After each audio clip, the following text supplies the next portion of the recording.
This episode is brought to you by LifeLock. Between two-factor authentication, strong passwords, and a VPN, you try to be in control of how your info is protected. But many other places also have it, and they might not be as careful. That's why LifeLock monitors hundreds of millions of data points a second for threats. If your identity is stolen, they'll fix it, guaranteed, or your money back. Save up to 40% your first year. Visit lifelock.com/podcast for 40% off. Terms apply. This episode is brought to you by Progressive, a leader in boat insurance. Welcome aboard to Carefree Boating. Here, we don't worry about the what-ifs, because we explore with Progressive Boat Insurance for as little as $100 per year for a basic liability policy. Progressive also offers a variety of other coverages and can help you cover repair costs when you need it. And with discounts like multi-policy, safety courses, responsible driver, and more, your mind can really float free. Cruise on over to Progressive.com to get a quote today and see if you could save. Progressive Casualty Insurance Company and Affiliates. Rate and discounts not available in all states or situations. Mic check, 1, 2. Are we recording? Hi, I'm Michelle Bernstein, an award-winning chef, restaurateur, and mom. I have a lot on my plate, including my psoriatic arthritis symptoms. That's why I was prescribed Cosentyx. It helps me move better. Cosentyx secukinumab is prescribed for people 2 years of age and older with active psoriatic arthritis. Don't use if you're allergic to Cosentyx. Before starting, get checked for tuberculosis. An increased risk of infections and lowered ability to fight them may occur, like tuberculosis or other serious bacterial, fungal, or viral infections. Some were fatal. Tell your doctor if you have an infection or symptoms like fevers, sweats, chills, muscle aches, or cough, had a vaccine or plan to, or if inflammatory bowel disease symptoms develop or worsen. Serious allergic reactions and severe eczema-like skin reactions may occur. Learn more at 1-844-COSENTYX or Cosentyx.com. Ask your rheumatologist about Cosentyx. The Eagles are the better team, and the Eagles are going to win the Super Bowl.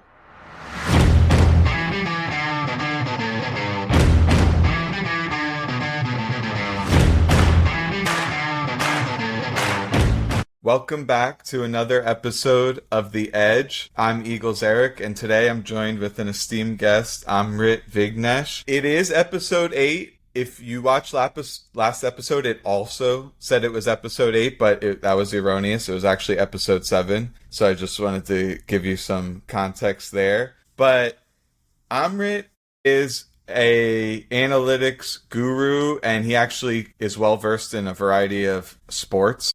And so I brought him on today to kind of ask him about the sports analytics world. He has an internship with the Pittsburgh Penguins, but also forays into a bunch of different sports. So how you doing? Doing great, Eric. Yeah, I mean, really enjoying the summer with the Penguins. I think it's great to see sports analytics being involved in so many different sports in general. Obviously, there are sports, which we'll get into, but there are obviously sports where, there may be a higher level of analytics, but I think a lot of teams and leagues are adopting it, and I think it's great.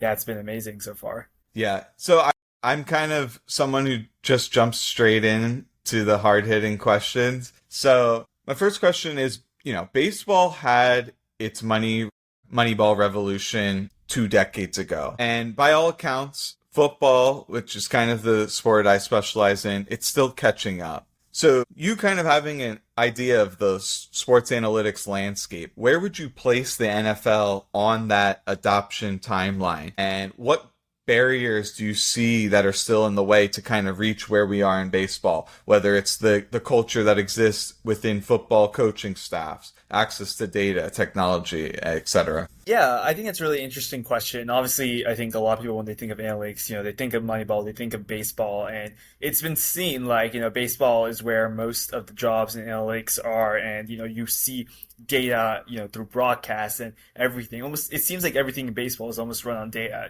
maybe a little exaggerated, but, there's a lot of aspects of math in baseball. Now, football, I think it's really interesting. I think things like the public sphere of football has actually, been really well recently. I think the NFL is not necessarily by directly, how willing people are adopting it. It's also the design of the sport itself. I think things like baseball, because it's full of discrete events, which are, mostly defined by individual matchups, mostly looking at pitcher versus hitter, those are much more easier to find, and you can, attribute numbers to these players on the field and general team qualities, I think much easier than a sport like football where, there's so many interactions on the field, 22 people on the field. I think it makes it difficult to sometimes split credit in a way. Now, I do think that football is still ahead of some other sports because it is still full of like discrete events, play by play. So I would put it over basketball and hockey in terms of like how analytically driven it is. Now, it always just depends, I guess if you're asking the question how analytically driven it is, that is also dependent on how much teams want to invest in it. So I know there are teams that probably don't really invest into analytics at all, may have like one or two staffers max, and there may be hockey or basketball teams that have more. But I still think in general, I think in terms of the future and how the sport is designed, I think, it definitely has a lot of potential. I don't think it will be at the level of baseball anytime soon, but I think as you're seeing more data coming in to teams and also in the public sphere, I think it's going to increase pretty rapidly. Yeah, and for those people who are not familiar, there's a site called Baseball Savant, and I'm just a recreational fan of baseball, but I find myself pouring through all the amazing stats on there. I would just love to have an NFL version of that. Do you think that's something that could happen in the next couple of years? Yeah, I think definitely. Obviously there are websites that are giving your base statistics. Obviously I think a lot of people, when they grow up looking at stats, they look at things like ESPN. There's also Pro Football Reference, which is pretty decent. Like, you're getting decent data there. Nothing too on the complex level. Like Baseball Savant is very granular, and I think, it is really just a question. Obviously analytics is used in more of a competitive way now. Teams want to gain that advantage. So Baseball Savant is great for providing that public data. But in football, having that public data may not even be like, there are teams that may want to buy those types of websites. Like I know in hockey, more on the cap side, but there used to be Cap Friendly, which was a website, which had a lot of salary cap data, and it turned out to be bought by the Washington Capitals. So, it's all about that competitive advantage these days. So, it would be interesting to see a website like that. I think there are being a lot of efforts made, and I think there's one that, is made by some people similar to like, I think some people who are associated with that, like, NFL verse package, or it's called Game on Paper. I think they do a lot of NFL and college football like scores with a lot of the more granular statistics. Obviously, it's not like, you're not getting like perfect, like, I don't think it's at the level of what Baseball Savant has, but I think, definitely one day, hopefully it's there publicly, and hopefully analytics is accessible to all, but we also have to understand that teams are trying to gain a competitive advantage. Some of the data we may have now may increase in value, some may just totally diminish and get bought by a team eventually. Yeah, one of the things you mentioned was you thought football maybe was still ahead of basketball and hockey because those are just constantly flowing. There's not those discrete plays. But I do want to challenge you on that, because I think about an NFL season, just 16 games, maybe 150 plays in a game. And if you look at it like on the event scale, I feel like it doesn't have nearly as much as something like basketball. So I do think sample size is a problem in football. So my question is, how does this limited play volume over the course of a season affect if you're trying to model interactions within the game, the error bars, if you're trying to, look at a team's tendencies, and basically ultimately like teams, when they go to act on these analytics outputs, can they be confident in them? Yeah, I mean, I do think, football analytics, obviously, the individuals who are working there are pretty smart to kind of, notice that, their sports may not have as much data, on a season level compared to some of these other sports. So, they've probably adapted their models to kind of, do that, and they may be trained on a larger set of seasons rather than what you may see in some other sports. Obviously, yeah, I think sample size is a huge issue. You could see like, the stability of models and the results you get could be, highly affected by sample size, especially things like if you're looking at year-to-year correlation. If you want to look, how well a certain quarterback is progressing from year to year, you might see much more variation, and that may not even be an issue with, obviously it could be an issue just a quarterback changing style, and maybe there were some challenges they faced in a certain season which may have affected those correlations. But it could be the issue of sample size, and things like injuries. Once you have an injury, those could remove a lot of data for certain players. You could only be playing maybe half the season, which obviously isn't enough, to even make a lot of, really nice conclusions. So yeah, I think there is definitely the issue with sample size, but I think that, you know, I think a lot of data scientists within the industries have kind of realized how to deal with that. And, I think there are ways to, kind of counteract, that issue. And I think, obviously, 16 games, definitely not a lot compared to other sports, but I still think it is a decent amount of data to kind of describe a player. And I'm sure that, there are data scientists out there who have taken certain steps they need to kind of, create more, I guess, accurate conclusions, which are probably more stable over time. One thing I've been, a big, I guess, fan of is the one-stop metrics for players. And you have ones in baseball like WOBA, Corsi in hockey, Darko in basketball. There's a million of these acronyms. But when it comes to the players, football still lacks a universally accepted one-stop metric. Pretty much the extent of what we have is like PFF grade, which people don't like. So my question is, what metric or framework could become football's version of WOBA, one-numbered teams and media rally around in the next few years? Yeah, that's an interesting and basically, question. Sorry to interrupt. But yeah, that's an interesting question. I would say, obviously, one-stop metrics, yes, they are obviously they try to describe entire performance, across the player, in all different aspects of the game. But obviously, why, if these were very accurate, then you wouldn't see the need for analytics in a lot of these organizations. But obviously they're not. So, these one-stop metrics obviously, don't tell a lot. Like, yes, on a simple level, they could give you, like, for example, if you see Darko, there is a little bit of variation with pitcher versus hitter. But for the most part, and even on the fielding side, for the most part, a lot of these players have the same statistics, even if they're, it doesn't really matter if they're like a second baseman versus a third baseman on the field, a lot of these even defensive metrics, like outs above average and all of those could apply in all cases. In hockey, obviously forwards and defensemen are technically two different roles, and goalie would have separate statistics, but like forwards and defensemen both play for the same thing. They try to score goals, they try to get chances. Now the issue with NFL is, I think, basically, depending on what position you are, you're only going to accumulate a certain set of statistics. Quarterbacks, obviously, they have the ability to rush and all of that, so they can gain rushing, statistics in addition to the passing stats that they normally would get, but they're not going to have receiving stats. Same goes with the receiver. I mean, obviously, there could be trick plays, but they're not going to accumulate enough passing statistics, depending on the type of player they are. So the issue, I think, with the all-in-one aspect is just there's so many different aspects to the game. Now, even if you think of it on an individual level, like, is there a quarterback all-in-one metric? I wouldn't say not really. I do think there are metrics that are pretty decent out there. I think EPA isn't a bad metric, like expected points added. So that's a decent metric that I think has been popularized within the football analytics industry and has been used a lot in public work.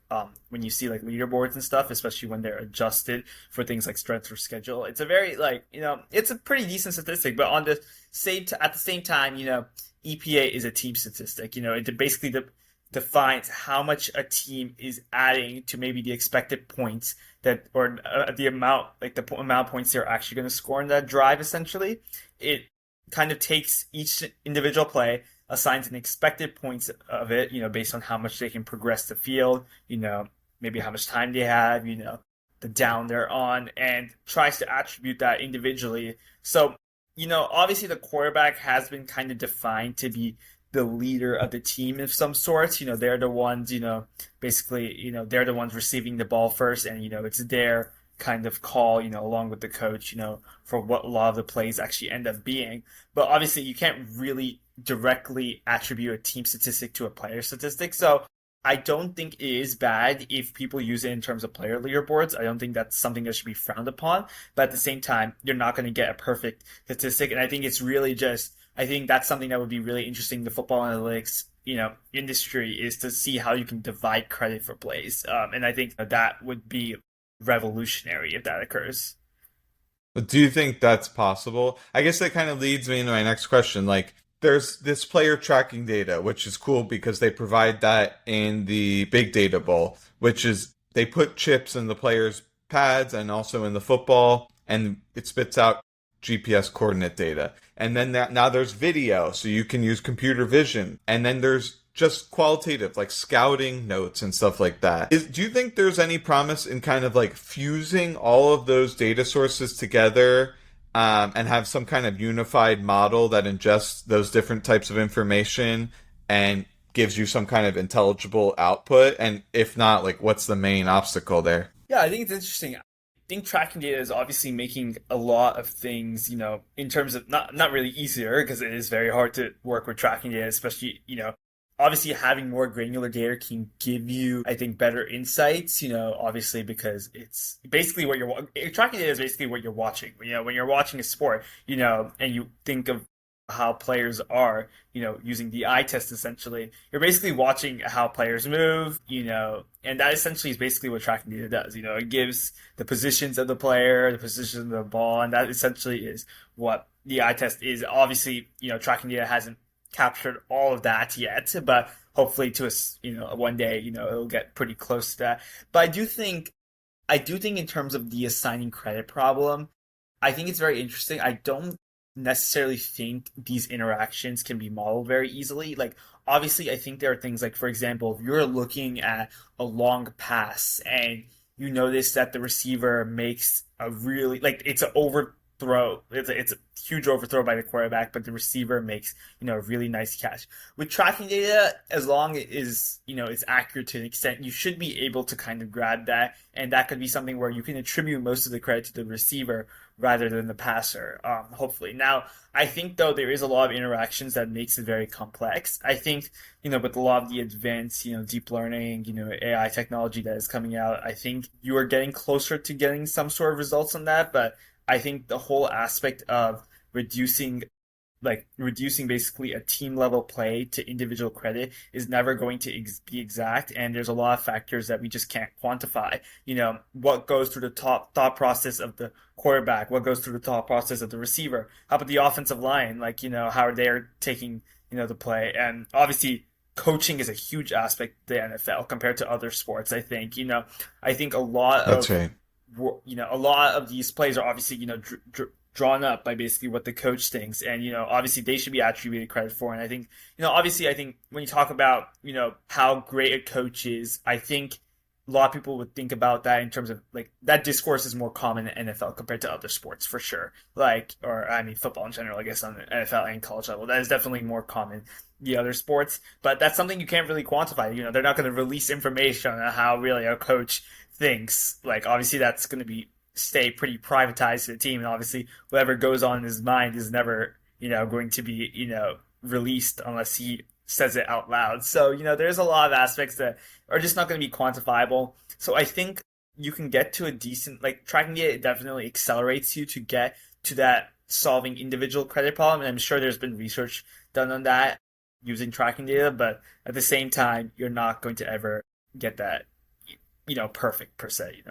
The NFL's hard salary cap creates this strict budget ceiling to some degree. I mean, I know there are mechanisms where you can stretch out cap hits and spend more cash in a given year than it would affect your cap. But I wonder, does it amplify the value of some of these smarter decisions? Is there marginal win value of analytics departments? Is that higher in the NFL than in uncapped leagues like baseball? Yeah, that's an interesting question, and it kind of goes both ways. Like, obviously we've seen baseball as the one where I think analytics have made the most impact throughout the 21st century. You could see a decent correlation between investing in analytics and winning games and eventually hopefully winning the World Series within baseball. Like, that's what I've noticed. Obviously in football that's not as amplified, but I do think there is an interesting aspect of that, because I think the whole salary cap issue does require someone or a team to be working on the salary cap management side, using analytics to kind of manage that. And I think that is actually a very important aspect of the game, because obviously, you could target a player, you could love this player that you want to either trade or draft for depending on the situation. But, if you're not able, if it doesn't support your cap, then obviously it's not going to go through. So I think the whole idea of cap management and applying analytics to it to get basically an optimized roster, I think is actually a very important concept. But it is interesting to see that even though that is true, and even though the MLB has no cap, you still see analytics probably making much more of an impact in baseball. compared to other sports. But like kind of like piggybacking off that, like I think like in terms of resources of a team in general, how much they want to invest in analytics, and this may be a little bit out of the question, but just want to kind of touch up on this. But like in terms of how much, you've seen within baseball, like obviously there are differing levels. Like from what I've seen, the Tampa Bay Rays, for example, one team that really loves to invest in analytics, have had decent results in recent times. And other teams like small market teams like the Athletics, they don't really invest a lot in analytics. And obviously, I think in baseball, because there's no cap or anything, a lot of the resources within a team are basically just how much the owner invests into it. And if the owner invests a lot of money, there's more money to be put in analytics. Now, in the NFL, it's interesting because I think, obviously, I don't think analytics is being invested in as much. I think there are differing levels, but I don't think there's probably a team that may be more, at least within the data science side. I'm not too sure the software engineer side, but I mean, I would be surprised if there's more than 10 data scientists on an NFL team. There are definitely a lot of small departments out there. And I feel like, it's kind of, it just bring up the question, like, is it because how the sport is defined? I think there is an aspect of that because, coaching, for example, I think is much more amplified in sports. In football. And I think because coaching is so much amplified, they may have more of a decision-making role compared to the front office in general. Like GMs, AGMs, the analytics staff might have a lesser share. It would be really interesting to see analytics being applied more in that aspect, and I'm not sure how many teams actually have someone devoted to the salary cap analytics side. I know it is quite common in basketball from what I've seen. I see a lot of director of salary cap strategies on LinkedIn. In hockey, some people on the hockey ops side. Not sure how much football is investing into it, but I think it would be a pretty interesting realm to explore. Yeah, and obviously I'm not privy to how it works exactly, but from my understanding, the GM has a big part, and usually they have one right-hand man who is strictly responsible for managing the cap. And I don't know to what extent are they leveraging a lot of analytics, where I think a lot of it's just how can we get as much talent on our team as possible and not exceed the cap. But yeah, I feel like there's definitely some delta left there for roster management. I don't necessarily think there's a lot of unorthodox roster management strategies we've seen employed in the NFL that we've seen in other sports, and that's maybe a new frontier. Now, one of the tricks there is though, if you don't have a good quarterback, that kind of doesn't, all that's out the window, right? Also, like I said, analytics, definitely gets difficult when you're looking at the individual side, especially in the football, because there's so many different positions you have to look for, and creating kind of separate metrics for these players based on individual plays, even with that tracking data, it's so difficult, and that may make it hard on the roster management side because there are positions obviously I'm sure within teams we haven't seen much public work on this. I'm sure within teams there's been work done on offensive linemen. Obviously there's not a lot of work done publicly because you can't really derive how great either specific offensive linemen are or an offensive line total without using some form of tracking data to an extent. And I think it's been done in the Big Data Bowl before, which I guess we'll touch upon later. But, I think it makes it hard on the roster management side because they may want, it depends on how they want to partition it. The front office people who kind of manage all that salary cap aspects, they want to maybe invest a decent amount to some certain offensive linemen. But, if there's not a lot of analytics done in it, they're just going to have to make the decision on their own or, see, it's kind of it's going to be very difficult to kind of make those decisions. So I think maybe that could extend to the general use of analytics in salary cap management. I'm not entirely sure how much it actually is utilized, but I think it's definitely, like I said, I think it's something that I think teams should invest in because I think data in general, information is going to be helpful in all realms. Yeah, and there's so many variables there. You might identify a tremendous talent who you don't even have to pay top dollar to, but they don't mesh with your scheme. Or their skill set doesn't complement the other players who are on the defensive line, or they're bad in the locker room.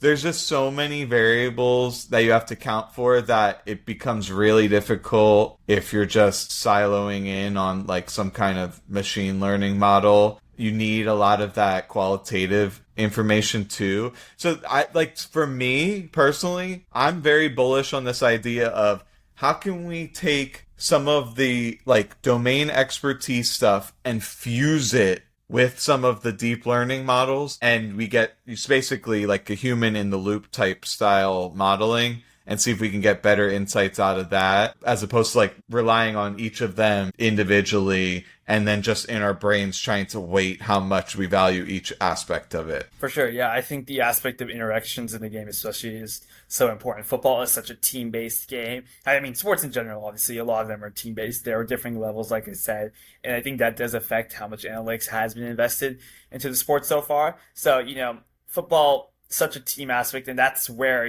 scouts, coaches, it makes it easier because they can understand these team and human interactions much more than what machine learning can do. Now, we're trying to close that gap, and I think hopefully we'll get there. Especially, I think in sports in general, you're not going to see the human mind go away. I think it's more about finding that correspondence between the two sides, scouting and coaching side and the analytics, and kind of fusing it together to make decisions. I think especially in things like the draft, that's especially important. I think a lot of analytical models these days, like I think if they want to be efficient, a lot of times, especially for, positions where you don't have a lot of direct data and statistics on, basing the model off some scouting scores that you see from, your very experienced scouts, and then applying analytics on top of that to ensure it's calibrated properly. And I think that would be pretty interesting to see. Yeah, one thing I've thought about is like sentiment analysis.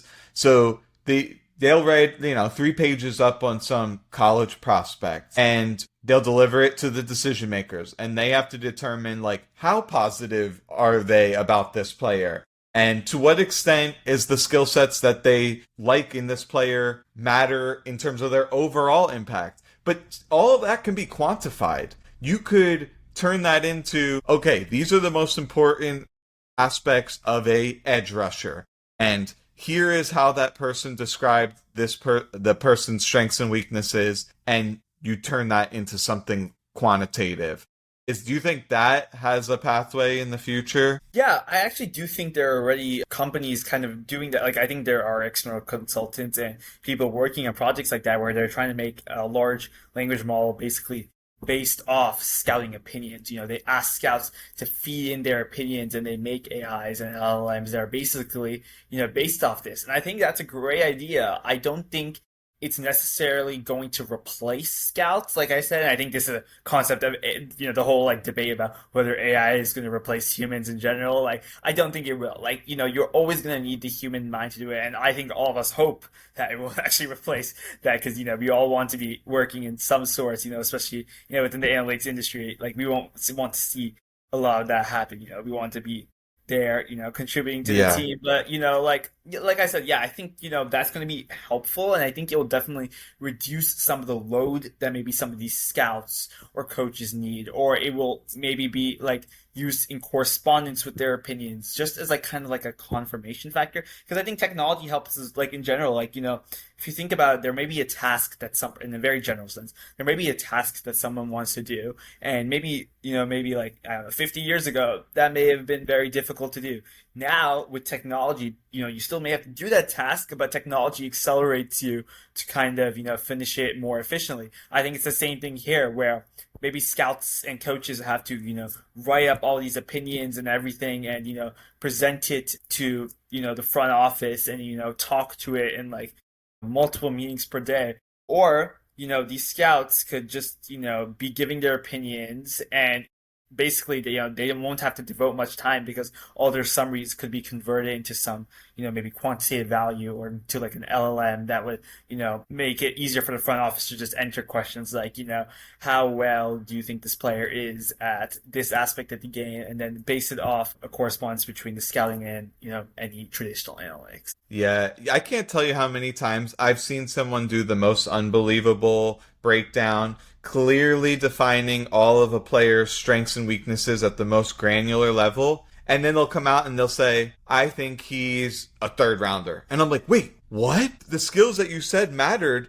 would make this guy a potential Pro Bowler. So I think it falls apart at that last part at a lot of times, where the scouts, they should not be in my opinion, for the most part, they should not be making a grand proclamation about the extent in which each of these skills matter. I think there's other people, like potentially in the front office or on the coaching staffs, that can make that declaration. And This is a way of bridging that gap of, here, just tell me what they do good and bad, and we'll let the model and the ultimate decision makers determine to what extent we value each of those granular skills. Yeah, for sure. Yeah, I think it's good to appreciate, especially as like data driven people. I think it's great to appreciate those scouts who have an appreciation for analytics.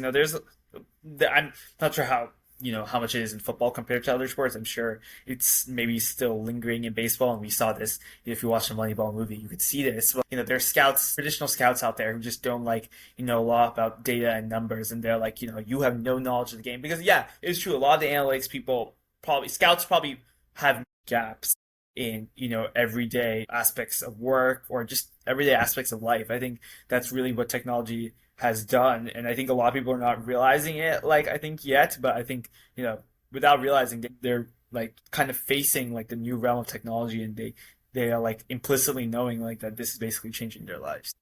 Something we've brought up a couple times now is the NFL Big Data Bowl, and for those who are not privy to what this is, it's a science fair type competition hosted online and hosted by the NFL, and we're actually teammates in this for the next competition. And essentially, what they do is they release a ton of tracking data, stuff that's generally proprietary, not given to the public, so basically sold to the teams and used by broadcast partners, etc. Not sold to the teams, just provided to them. And there's been so many cool projects that ultimately led to stats that you now see on TV with next gen stats, missed tackle probabilities, man zone coverage, pre-snap probabilities, etc. So my question is, what are you looking forward to most about competing this year? Obviously, we don't know the prompt, so that's one aspect that I'm very excited to see. But how about for you? Yeah, I'm really excited, definitely excited to work with you and our other team members. I think it's, hopefully we do a great job. And yeah, we've seen in the past, the Big Data Bowl has been very impactful in changing, all these aspiring data analysts, even if they were not too interested in sports, maybe, they just kind of tried out for the Big Data Bowl, and, it definitely probably got them, it's, a piece of portfolio work that they can use, and I'm sure a lot of them have gotten jobs with front offices. But yeah, I'm really excited. I think working with tracking data is really interesting. I haven't worked with it really on the football level. I tried to compete in the Big Data Bowl the last 1 or 2 years. Didn't really work out. So this year, definitely the year where I think, I'm ready for us to make that big stride. But yeah, working with tracking data is really interesting. And I've, obviously experienced it a little bit with hockey, working this summer with the Pens. I think the idea of tracking data is really interesting because I think a lot of people, and this is something I even I understand I did this myself, but a lot of times when I used to make personal projects with very simple event level data, you would draw these conclusions based off these models, but they won't really apply. To some extent, yes, they do apply, but at the same time, it's can you really draw these intricate conclusions based off just events data? But tracking data, on the other hand, is things kind of that you watch basically at the game, all boiled down to quantitative values describing the position of the player, velocity, acceleration, and same thing goes for the football. So I think it's going to be really interesting. I think it also makes you as a person exercise that problem solving ability, and also obviously, I think a lot of people, especially with personal projects, what I used to do, I didn't understand a lot of the theoretical basis behind a lot of models. So, just put everything into an XGBoost model. Let's see what it does. That's kind of what I used to do, especially when I was more on the inexperienced level, when I was doing some of this stuff in high school. But, now I've taken a deep found appreciation for the idea that you have to kind of understand, the premise behind these models, what are you doing? And even when you're engineering features out of these tracking data, you're going to have to use a lot of mathematical and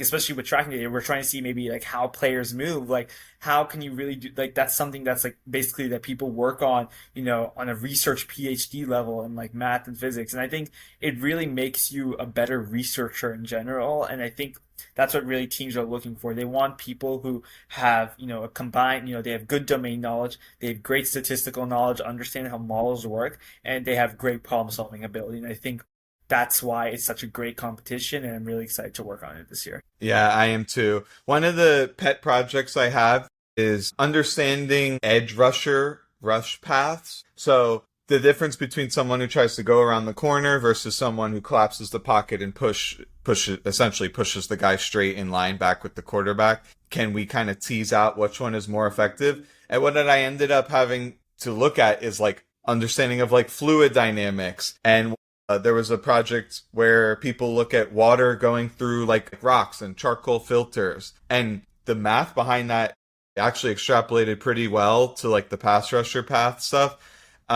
So I think it's an area where you can take domain knowledge from other areas and apply it, because it's, as you mentioned, it's still a novel area of exploration. In fact, even though we've had tracking data for a little while in the NFL, the amount of applicable insights is still very small. There's not teams that are like modeling plays and then putting them out on the field, at least to my understanding. It's more like, oh, can we predict tendencies? Do we know when to go for it on fourth down?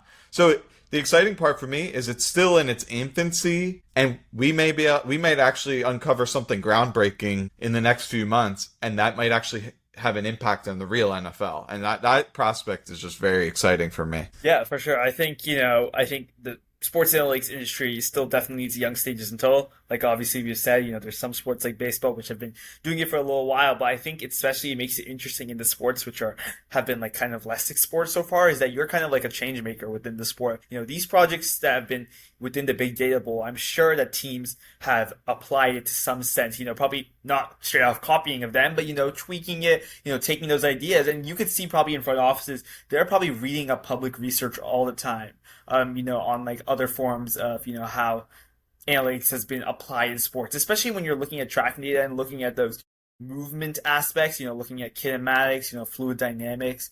Those are all like so essential. And I think it makes the field so interesting. And I think it also does require a lot of expertise. I think, it's getting very competitive as a field. And, there are positions I think that are starting to like only be open to like PhDs now, because they want, people with great knowledge on like these very theoretical side of mathematics, physics, the theoretical components behind machine learning, computer science.